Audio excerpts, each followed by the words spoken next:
Good morning. I am very pleased to have Avenir back with us after kind of a bout with some kind of nastiness. So Avenir is going to give his class presentation. Come on down. Let's get the party started, man. Avenir. So yeah, my name is Avenir, and I'm going to be sharing about the element scandium. So the element scandium is group 3, period 4 on the periodic table. Its atomic number is number 21. It has a very high melting point of 1,541 degrees Celsius, which is like roughly 2,806 degrees Fahrenheit, and then its boiling point is even higher at 2,836 degrees Celsius, which is like roughly 5,137 degrees Fahrenheit. So that's like a really high heat tolerance to it, and its atomic mass is 44.956. So in 1879, Lars Fredrik Nielsen, it's this guy right here on the image, he saw that there was a gap on the atomic masses, and there was a gap at that time from 40 to 49, and he estimated that there should be something in between there.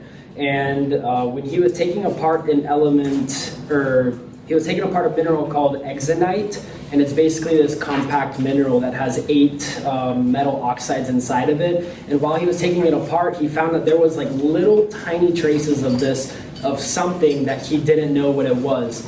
And it had a different oxidation properties than all the other elements. And after getting enough of it, he realized this is the element scandium, and then he finally showed it to his professors and whatnot, and they finally accepted it as something because he was able to get enough of it, because there was such small traces of it inside of this rock.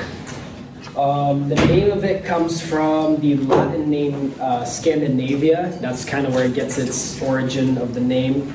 It has a silvery, like metal look to it. That's the one on the left there.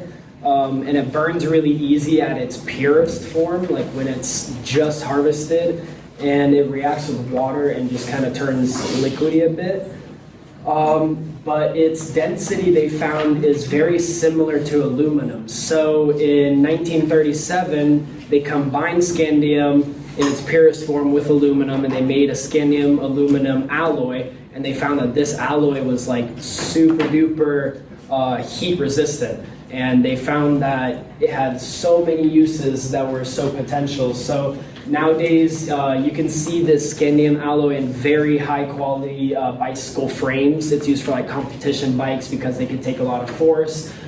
In Russia, they use it in their fighter jets because it can take so much heat rather than the aluminum that we use today. And because it's so light, the aero industry, the aerospace is also trying to take it in. But the thing is, it is very rare and it's very hard to harvest. So they haven't really quite figured out yet how to harness enough scandium to make more things out of it. They also use it in scandium alloy clubs, and then they also use it in these lamps. These lamps are super, very efficient lamps, and they use them in a lot of film industries because of the efficiency, and because they need them running all the time, 24/7. They also give off a light that is very similar to the sun rather than like a fluorescent lamp. And then also professional baseball players will have it in their bats. It's used in basically like a lot of sports right now just because they can only get a little bit of it and there's not very much of it. Its density, because it's like the aluminum, it is becoming very popular, and it has a very big industry, but nobody has really figured out how to harness it. So there was a recent study done in Australia, and they found that scandium is, so it's very common on the Earth's crust, kind of. It's like really common on the top surface of the Earth. And they found that with radar scan that there was a lot of scandium in the plants and in the top soils of Australia. So they sent down a crew down there and they ran a bunch of studies, but they weren't able to take any of the scandium out. They had like a 3% success rate, so 97% of the scandium was just left there and they weren't able to get it out any form or way. But then later, about 5 years ago, they did another study and they found that there was a lot of scandium in the algae in Australia, in the water. So then they took this algae and they had a 93% success rate this time, and they were able to pull out also very small amounts, but there's a lot of this algae, so there's a lot of potential there. And so because of that, there's like this new kind of way to look at it, and they're looking at all sorts of different places with these radar scans to see if maybe this algae is similar, just like the one in Australia. So as of now, like the market for it is very small, but it could potentially be like $1 billion industry because the aerospace is trying to get into it, but they'll never have enough to be able to build a rocket or anything like that, just because there's not enough of it yet. So if you want to devote your life to maybe finding a way to get it, you have billions ahead of you. And that's basically my speech and scanning. Nice job.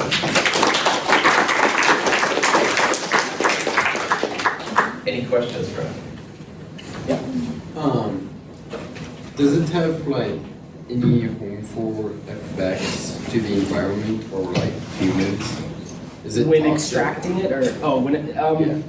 it is kind of like a metal. It's not necessarily toxic. I mean, I wouldn't recommend eating it because it is a metal. But it's not necessarily toxic, and taking it out, it's usually just some sort of, like when they were doing it with the algae, they would dry the algae, and then they would actually sun dry it for like 5 days, and then they would extract it using a evaporation system of some sort, and that's how they would get it out of there, and then they would separate it with, I forget the name of the mixture, but they had some sort of chemical mixture where they would break it apart. But no, not necessarily harmful.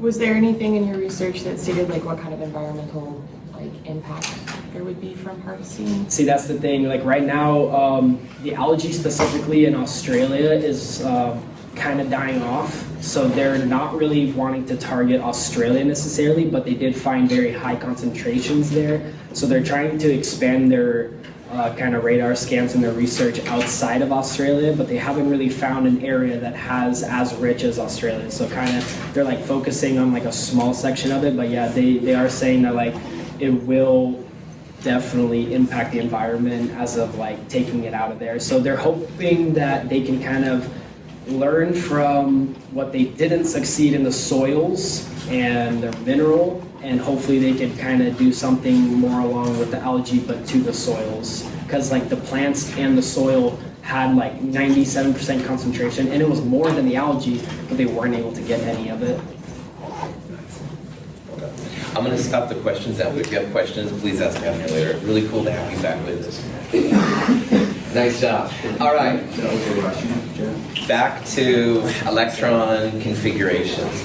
And we left off on Friday, basically finalizing how electrons are placed in orbitals. And through the Pauling principle stuff, we saw that every electron has to have its own set of 4 quantum numbers. And there were some pretty long lists of how the electrons go in the first couple of shells. And now what we're going to do today is we're actually going to start putting those electrons in. But we have to do it, good, we have to do it in the right order, because you have to have so many pieces and stuff. So what we're going to do today, let me log everybody out.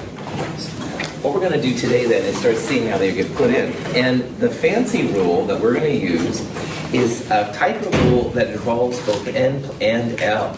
And up here, from Bohr's model of the atom, he saw and predicted that the energy only is based on the N value, the shell. And so, again, if TIF is like the nucleus, this would be N equals 1. N equals 2 would be back a little bit, but you could have like a 1.5 or something. In the actual world, when you place this into quantum mechanics and you do the 4-dimensional integrations and stuff like that, energy actually depends on both N and L. So it's a little bit more sophisticated. We saw that the N value energy only really works for hydrogen and the helium +1 ion, which is kind of cool. But if you want carbon or you want scandium or anything else, you have to think about both the N and the L value. Here's a little video that kind of shows it. Right now, this picture has all of the subshells, 1s, 2s, 2p, 3s, 3p, 3d, etc. It has them all listed by n value and energy. So the 1s is lowest, 2s and 2p both with n equals 2 would be next, etc., etc. The little tiny blue dots or lines right there, those are the orbitals. So the 1s subshell has 1 orbital, the 2p subshell has 3 orbitals, etc., etc. And this kind of model is what Bohr predicted. But what they saw, though, is that in a many electron atom, which is basically everything on the periodic table, it depends on both n and l. So the n plus l rule is the fancy name for how electrons are placed in atoms. And we'll talk a little bit more about this. Now, on the blackboard right here, I have the letters that correspond to the different L values. So S, P, D, F, those are L equals 0, L equals 1, L equals 2. And when it comes to N and L values, if you had like a 3s subshell or orbital, the number is the N. The letter tells you what the L value is. So 3s would have L equals 0 and N equals 3. So if you do that, you see these little orbitals here in subshells break up. In a single electron atom, hydrogen, subshell energies depend only on the subshell's principal quantum numbers. In a mini-electron atom, the presence of electrons in one subshell affects the energy of other subshells. Consequently, the subshells are not filled simply on the basis of the principal quantum number. So in the big world of this kind of stuff, these actually will be the ways that the electrons go in. And if you look at this carefully, and if you've seen some of this kind of electron stuff before, this might be something that looks kind of familiar. Like 1s followed by 2s, 2p, 3s, 3p, 3d comes before this. But if this is brand new to you, and that's totally legit, what this means is that these are the ways we're going to put electrons in. We're going to start at the lowest one, 1s always goes first, 2s will be next, 2p, etc., etc. And this is why electrons are placed around atoms in this way. So for example, 1s, n equals 1, s means l equals 0. The n plus l would be 1 plus 0 or 1. And that's lower than 2s. 2s has n equals 2, l equals 0 for the s. So n plus l is 1 for 1s. N plus L is 2 for 2s. And if you do this for all the different things, this is the kind of orientation you're going to get. So the N plus L rule is how we put electrons around atoms. You can go through and figure out the N plus L rule for all the different orbitals, but there's something called an Aufbau diagram, which I'm showing here, which is pretty handy. So if the knowing 1s and stuff like that is weird, an Aufbau diagram, you can see how in the first thing, 1s, 2s, 3s, 4s, and then the 2p's are like up and over 1, 2p, 3p, 4p, 3ds, 4f's, etc.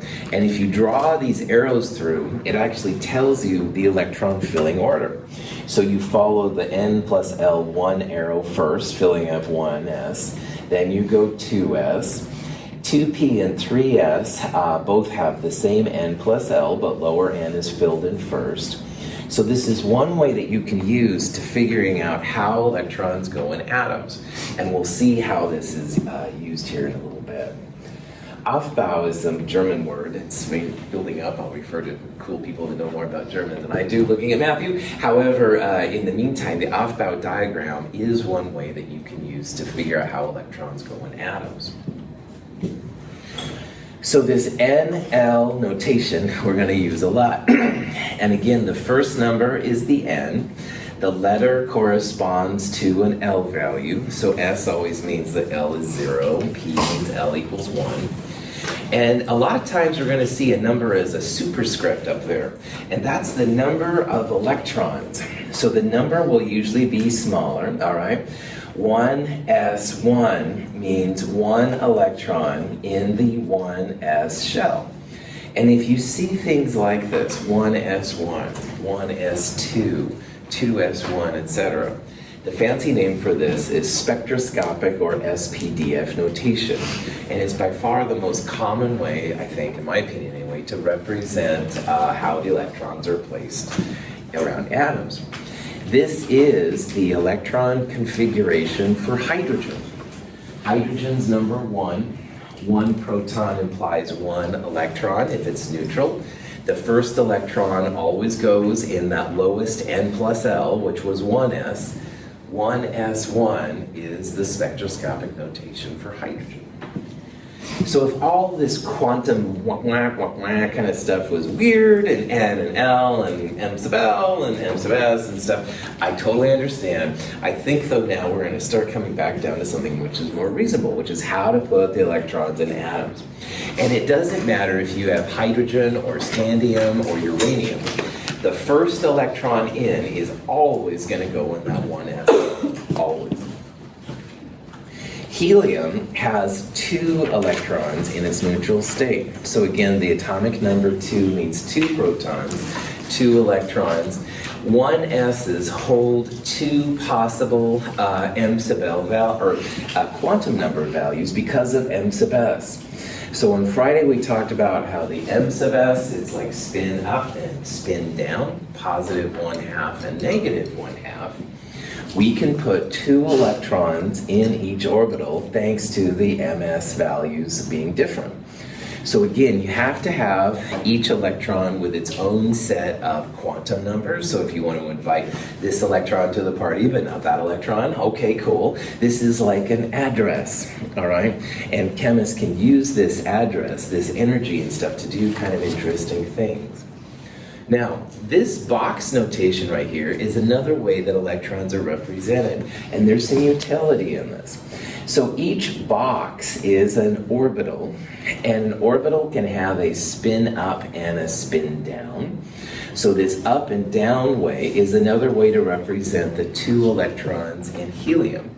And that's kind of a handy thing too, we're going to see sometimes. So the 1s2s, 2s2s, 2p6, this kind of stuff we'll talk about. That's the SPDF notation, and that's a really nice way to represent them. But once in a while, it is cool to know about the orbital box notation to figure out how electrons. Okay. So what we're going to do now is we're going to go through some of the elements and just look at their electron configurations, both from the SPDF perspective as well as from the orbital box notation idea. Along the way, we're going to use a diagram that looks like this. And this is the energy diagram. So 1s is lower than 2s. That's why 1s is filled in first. 2s is lower than 2p, etc., etc. And one of the things you should focus on when you're studying this material then is how to figure out which electrons go where. And I'm going to give you several different ways. The Aufbau diagram works. You can memorize that 1s is before 2s is before 2p. But finally, I'm also going to show you how you can use the periodic table to tell which electron goes which place and stuff. So, computer was freaking out there for a second, sorry. All right, the periodic table is actually a cool way to also figure out where the electrons go, because the atoms in the periodic table are filled in successively higher n plus L. So what that means is that the 2 left-hand columns, the alkali metals and the alkaline earth metals, and we kind of have to put helium over here for this argument, those are filling in s orbitals, f subshells. And notice how like 1s is the first one and 2s is the second one. Those are literally the period numbers on the left-hand side. So if you were curious, like what electron is being filled up in francium right there, I know it's an S block element because it's one of the 2 left-hand ones, and there's a 7 right there. Francium is going to have a 7s1 because the first electron is filled in. And radium, right next door, 1 more electron than francium, 7s2. So the S block is another way you can figure out how electrons get put in. Now, the p block is similar too, like 2s here, 2p on the right-hand side. Remember how we talked about how p's can have up to 6 possible electron quantum numbers, blah, blah, blah? Well, guess what? If you count from boron, 1, 2, 3 to nitrogen, 4, 5, 6 to neon, those are the p block elements, all right? That's why the periodic table has those 6 columns on the right-hand side. You're filling in those p orbitals, you're filling them in, and you can quickly then tell, aha, second period, 2p. Third period, 3p, etc., etc. I get really excited by this because this is one more thing that you can glean out of this ultimate cheat sheet called the periodic table, all right? It's set up for these electrons, and we'll see that as we go through it. Yeah? Would you allow us to write that information on our periodic tables or no? That's something that you want us to memorize. You would write over the symbols, the names, the atomic numbers and stuff, so I would recommend it. But on the other hand, you should see that the left 2 are S's, the right 6 are P's, the middle ones are D's and stuff. So I don't think you'll have to do it, all right? So I'm not saying no, but I'm not recommending it either. So. Lithium. Nirvana, great song. No, just joking. Lithium, an element on the periodic table. Atomic number 3. So how many electrons in neutral lithium? 3. 3. Well done. That's right. The 3, the atomic number is what it is. So we have 3 electrons in lithium. It's group 1A. If we want to put those 3 electrons in, you always start with the 1s, and s's always hold 2 electrons. It could be a 7s, a 4s, whatever. The s's will always hold 2. So the first 2 electrons go in the 1s for 1s2, and that third electron goes in 2s1. So there's 3 total electrons. And notice, if you count the superscripts, 2 plus 1, that's going to tell you how many electrons you've got. So if you draw out the orbital box notation for lithium, 1s is the lowest one. It's filled up because there's an up and a down. And there's one more electron in the 2s. If you have an electron all by itself in a box, that's what it means to be paramagnetic. And paramagnetic things are more interested in magnetic fields than diamagnetic things, which we'll see in a little bit. Pure lithium has an interaction with the magnet if you set it up. And you can tell that and stuff based on the orbital box. It has three electrons because its atomic number is 3? Yep, that's right. We're talking about neutral atoms here. Good. So protons would be the same as electrons. How many electrons in beryllium? 4. 4, right on. Atomic number 4, 4 protons, and in this discussion, 4 electrons. The first 2 electrons, again, always go in 1s. So 1s2 takes care of 2 of those 4 electrons. And all the s's hold 2 electrons. We have 2 more to put in. Beryllium, 1s2, 2s2. So this one, beryllium, notice that every up electron has a down. Every up has a down. Beryllium is diamagnetic. Beryllium is not very interested in magnetic fields. Lithium has a lot different kind of properties when it comes to magnets than beryllium does. And this is one of the reasons. You don't have that odd electron kind of waving its hand out there trying to get attention and stuff by other things. Boron, number 5. 5 electrons. It's going to also have the 1s2, 2s2. All of these like build on the previous ones, and that's one of the things I want you to see.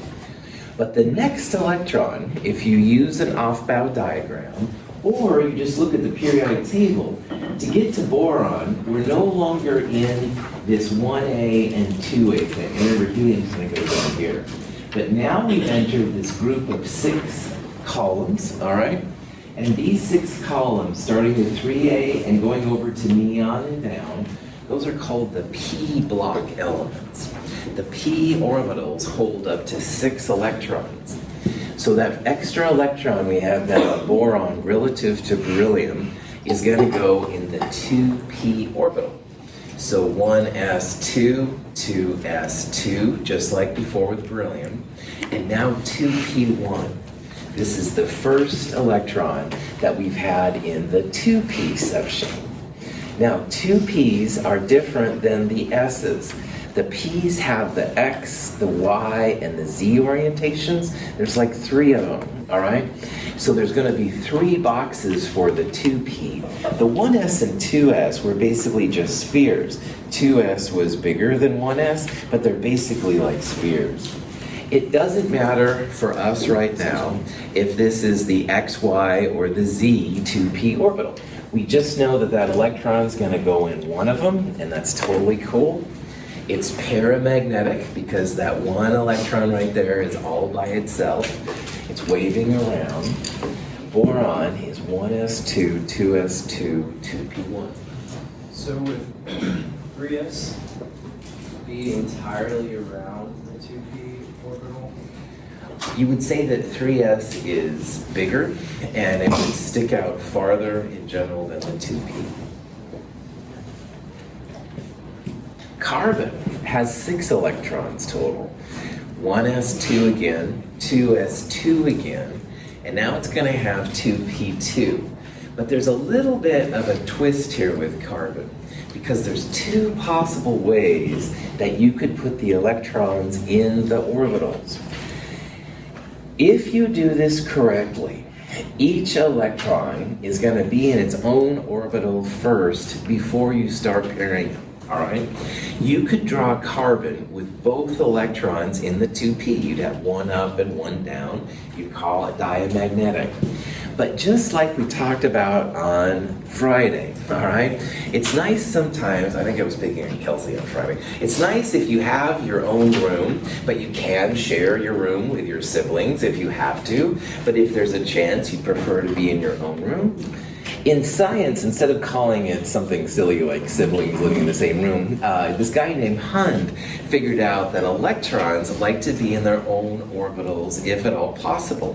So in this case, we could put both electrons in the same orbital. You could have a spin up and a spin down. But there's a little lower energy if you put the electrons in separate orbitals first. So carbon in its pure form is paramagnetic. It has 2 unpaired electrons. You wouldn't want to put the up and the down together, if you will, in like one room. That would violate Hund's rule. So again, I use the idea that, just like you don't want to necessarily live with your sibling in the same room unless you have to, and you can, all right, but it's better to have your own room, have your own posters up or whatever. Electrons are the same way, only in this world it's all about the energy. Putting an up and a down electron does take a little bit of energy to make it happen. You can avoid that energy cost by putting them each in their own electron, each in their own orbital. So I'm a little uncertain how to know how many orbitals are in each group. Cool. S's always have 1. P's always have 3. D's always have 5. F's 7. If we had G's, they'd be 9. It's that simple. And Prof. Hadoft, I want you to see that really, after going through all that gobbledygook of the last couple lectures, man, this stuff is pretty chill. And Joseph hit on one of them. S's, always 1 orbital. P's, always 3 orbitals. We'll see the D's have 5 and the F's have 7. But if you can get that part down, nitrogen. Oh yeah, 7 electrons now. 1s2, 2s2 like before, 2p3. There's definitely going to have some paramagnetism right now. But again, notice how we draw it. Each electron in its own orbital. This is Hund's rule again. Don't pair up electrons until there's no more free rooms. So this is like having a family with 3 kids, all right? And just happen to have 3 bedrooms. So each kid gets their own bedroom. And that's better for the kid, it's also better for the electrons. You don't have to pair, or to pay, if you will, what's called pairing energy, which is the energy to put an up and a down together. So nitrogen is paramagnetic. Oxygen, 1 more electron. 1s2, 2s2, 2p4, 8 total electrons. And remember, going back to what Avner asked about, the atomic number is the number of electrons. And if you add up all of these superscripts, that should be the same number. So 2 plus 2 plus 4 is 8. We're good to go. This one you could draw as a diamagnetic system as well. You could have the 2 electrons there, but again, Hund's rule, keep them apart, all right? Oxygen is paramagnetic. This is the 2p4 right there. Rain, did you have a question? I was just wondering if like natural states like have anything to do with like oxygen, because isn't it like, or am I just like off base here? Since it's like a diatomic effective. Cool. We're talking about just the atomic version right now, and Raymond, Chem 222, we're going to look at why oxygen, the atom, makes O2 the molecule, right on. So that's coming out, but we're not quite there yet. Good. It's all about energy. There's my 2-second cheesy answer. All right, oxygen paramagnetic. Fluorine, number 9. 1s2, 2s2, you're gonna say that a lot in this class, I'm letting you know. 1s2, 2s2, 5 more electrons on top of that would be 2p5. 9 total electrons. Put the electrons in their own orbital first and then start pairing up. By the way, 3s is quite a bit higher energy than 2p. And we're talking in this class about the most stable form. Ground state is the fancy name. So you always put electrons in the lowest open orbital first, then you work up. So this one, 2p5 would be fluorine, paramagnetic. And then finally, neon has 10 total electrons. And notice how at this point we have 1s2, 2s2, p's hold up to 6 electrons, 2p6. And at this point, we now have a diamagnetic atom once again, all right? Every up electron has a down. These are empty. Neon, the end of the second period and stuff, is a diamagnetic system. Of the atoms we've looked at so far, have there been more paramagnetic or more diamagnetic? Para. If you have to guess, I always hate saying these things kind of as your instructor, but I say them anyway because I'm caffeinated. I mean, no, because I'm so honest and I respect all of you. Anyway, if you have to guess if something is diamagnetic or paramagnetic, a lot more of them are paramagnetic. I'm just letting you know. So you can see here that because of Hund's rule, all right, if you have a choice, put them in their own box first. That makes some paramagnetic, which in theory could be diamagnetic. Neon has a filled N equals 2 shell. The 2s and the 2p are both filled. Neon is pretty stable, we're going to see, and a lot of the other elements are going to try and be like it. This is kind of a little animation of how the 2p electrons are put in. And again, notice here, I want to point this out, Hund's rule, put each electron in its own orbital first, and then start pairing it up when you don't have any more to go, all right? So we make sure that you do put electrons in their own orbital first. More of them are paramagnetic than diamagnetic. Really only the last one here, the neon, was diamagnetic. Beryllium and helium were diamagnetic, but the rest of them were paramagnetic. A lot of odd electrons kind of running around. Sodium, 11 protons, 11 electrons. We have all of that neon plus one more, basically.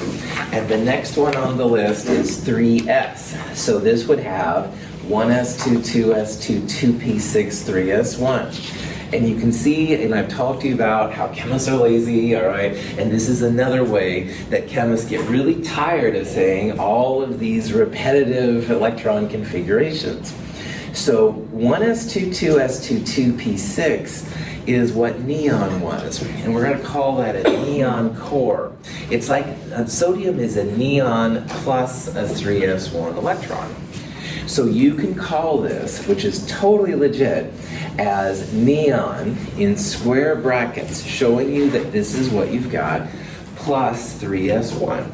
So for sodium's electron configuration, you could absolutely say 1s2, 2s2, 2p6, 3s1. You could also say neon in square brackets 3s1. This is called the noble gas notation, and it's a nicer way to write some of these, especially when the configuration starts getting longer.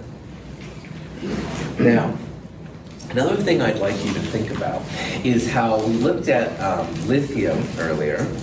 Lithium was 1s2, 2s1, and 1s2 is helium. So you could write lithium as neon 2s1, one more electron past helium. And sodium, number 11, is neon, the most recent noble gas, plus 3s1. This pattern works awesome for the whole column. So let's go back to francium. All right, number 87.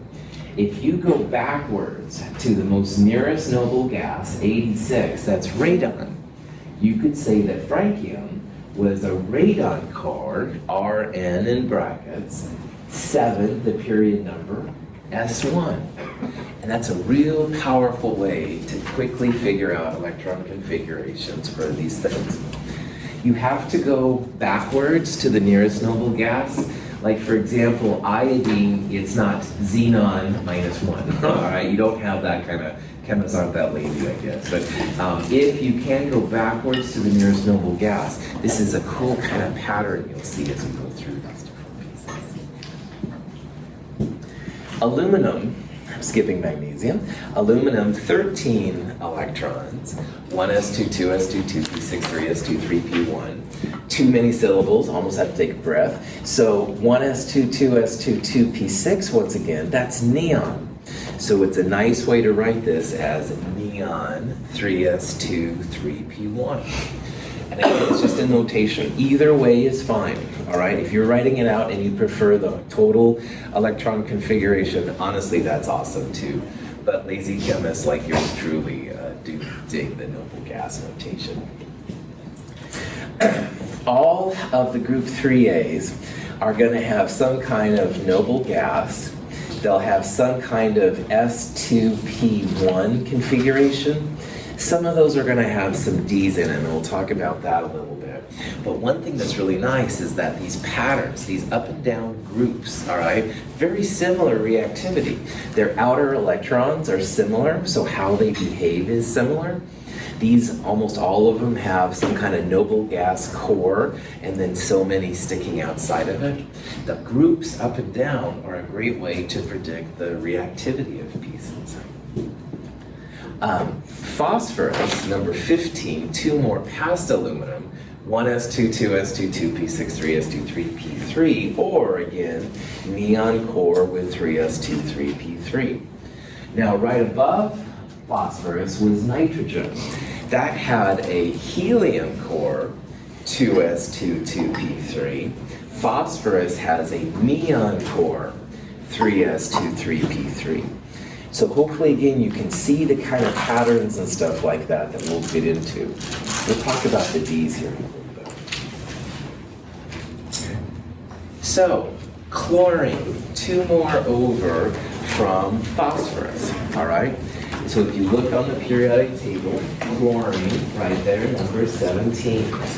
If we want to write the electron configuration for chlorine, first of all, you have to make sure that all of the superscripts equal the atomic number. Excuse me. So chlorine is number 17. If you count the first one, 2, 4, 10, 5, this isn't enough electrons, all right? So something's wrong with that configuration. Same thing right here, 2 plus 2, 4 plus 5, only 9 electrons. So this one is wrong. If you count these up and stuff, this one has the correct configuration. You always want to start with 1s, 2s, 2p after that, 3s, 3p after that. Notice again, going back to what Joseph asked earlier, and I'm glad you did, all the s's have 2, p's hold up to 6. For chlorine, it's only 5. It's going to be answer B here. Okay. So the periodic table has these blocks in it. The left-hand two, which includes helium, so sorry, this one should be blue and it should be over there, sorry about that. Those are the s block elements, because when the outer electrons that you're filling in are s electrons. The right-hand 6 columns, which are these kind of salmon colored, and again, that's incorrect, that should be blue, it should be over there for this discussion. Those are the p block elements. So like we saw, we start filling in boron to carbon to nitrogen. Those were filling in the 2p electrons. And you can do the same thing along here for 3p, 4p, etc., etc.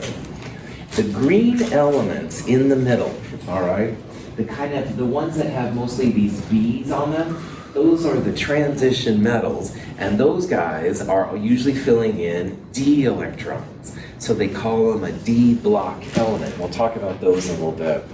And finally, these two groups on the bottom down here, the lanthanides and the actinides, those guys, you're filling in the F electrons, the F blocks. So you can literally break the periodic table down into these little parts and stuff. And if you understand how the period number works with them, you can figure out electron configurations and all kinds of cool things for chemists. Now, the transition metals, all right, are the next group we're going to talk about, starting with scandium, which was kind of cool that you came that today, man. But anyway, all these transition metals, which are honestly some of my favorite elements, I admit it, so I have to talk about them a little bit more. But anyway, all of them have some kind of noble gas core. They'll have so many s electrons and so many d electrons. But look at this nomenclature. It's Ns and N-1d. So we saw over here, or we will see, that potassium 4s1, calcium right next door would be 4s2. But if you use the Aufbau diagram, or the N plus L, the 3d electrons sneaks in after 4s. So when you see the N up here, that's the period number. And that goes 4s2, 3d10, if you go back and look at the N plus L rule. So if you're curious like what group scandium through zinc is, 4 minus 1, these are 3d elements. And yttrium down here, all the way over to cadmium, 5 minus 1, these are 4d electrons. And these guys would be 5d, 6d, etc. like that. So notice that the D groups, you have to take that period number and subtract 1. The S's and the P's, you could use the number directly from them, but the D's are N minus 1. Potassium, 1s2, 2s2, 2p6, 3s2, 3p6, 4s1, or let's abbreviate it, argon, 4s1. And calcium would be very similar, but one more electron past that, so it would have a 4s2. And like Joseph asked about earlier, and again, I'm glad you asked, all these crazy S's are always going to hold 2. But once you get past calcium to scandium, this is now when you start filling in the D's, the 3 D's. So notice that even though we're in the 4th period for scandium, all right, 4th period is this number right here, we're starting the 3D subshell. The D's are the period number minus 1. So scandium would be argon 4s2 3d1. Titanium, one more on top of that, 3d2. If you go to vanadium, it would be 3d3. And again, if you wanted to draw this out as like an orbital box, you could put like 5 boxes, because if the S's were 1 box and the P's were 3 boxes, the D's, like this one, would be 5. So scandium would be a 3d1, paramagnetic. Titanium, 3d2. I'm putting electrons in their separate orbitals, Hund's rule, keep the kids away from each other, or whatever. 3d2, also paramagnetic. And vanadium, 3d3. Question. So you said that, okay, so the metals are D and then the those ones at the bottom are S. What are the G's? G's are the ones that will hopefully be coming soon. element 121, which has not been discovered yet, but they're working hard to find it, would be a whole brand new part of the periodic table. Alexandria would totally rewrite the periodic table, and I am so hopeful they're going to get to a 5G. 5G is coming, man, 121, but it hasn't happened yet. So it's really only up to the F's that you need. When drawing those squares, are you allowed to do like AR, argon, and then the squares, or do you have to draw all of them, including the first S? If you're doing the orbital box and you were doing it for like a quiz or exam, I would put argon in square brackets and then have one box for the 4S with up and down arrows in it, and then list the 3Ds after. There. I was wondering why copper and chromiums are in the special list. Eric, you are just a caveat. No, Eric brought up the next coolest thing. Joseph's comment was first, Eric, but yours is second, I promise. This is really cool. My rules I'm talking about, I'm so glad you asked, are based on what's called the N plus L rule. And Eric, who's reading ahead, yes, saw that, fascist chromium and copper, two of my favorite elements, by the way, but anyway, fascist chromium and copper don't follow the N plus L. So if you look here, vanadium, argon 4s2 3d3, chromium is the first exception, just like Eric brought out. It's not 4s2 3d4, it's 4s1 3d5. This is a break in what's called the N plus L rule. Now, Eric, what I would say is that, going back to what Avenir said, you could have a 4s down here with an up and a down. Chromium would be expected to have a 3d4. The best argument they have for these exceptions is that you don't have to pay the pairing energy of having two 4s's together if you put a fifth electron right there. So one argument, Eric, that's used why this is breaking down is that instead of having an up and a down in the same orbital, you have a little bit of an energy savings going to that one. Eric, to be totally honest though, you're seeing here a limitation of the rule we're using. N plus L works really good, but it does break down for several of the elements, and chromium and copper, the two you mentioned, are the first ones. The good thing for all of you is that if I said, what's the electron configuration of copper? You could put argon 4s1 3d5, the actual configuration, and I would absolutely accept it. However, if you put argon 4s2 3d4, the expected N plus L rule, you'll get it right too. Our theory is not perfect. This is a place that all of you could go into developing electron configuration rules. There's an alternative to the N plus L rule called Russell-Saunders coupling, and it's not me, Russell. Darn it! But anyway, it works better at the bigger elements for this, but not so good in the smaller ones like copper or like carbon and stuff like that. So just realize you're seeing here the limitation of knowledge as to this date. And maybe in a couple years, I'll write a paper about the Eric theorem and how it can accommodate stuff like that. And that would be really cool. But if nothing else, you have two ways to win. Okay, let's keep going. Argon 4s2 3d5 for manganese is back on target. All right. Copper is another one of the exceptions, just like Eric said. These guys are kind of messed up. All right. The N plus L rule breaks down. There are exceptions to these things. If you gave me the expected N plus L or the actual N plus L thing, either one is totally fine. So they don't follow the rules. It's not a breakdown in what you're doing, it's a breakdown in the N plus L rule. The N plus L rule is not perfect.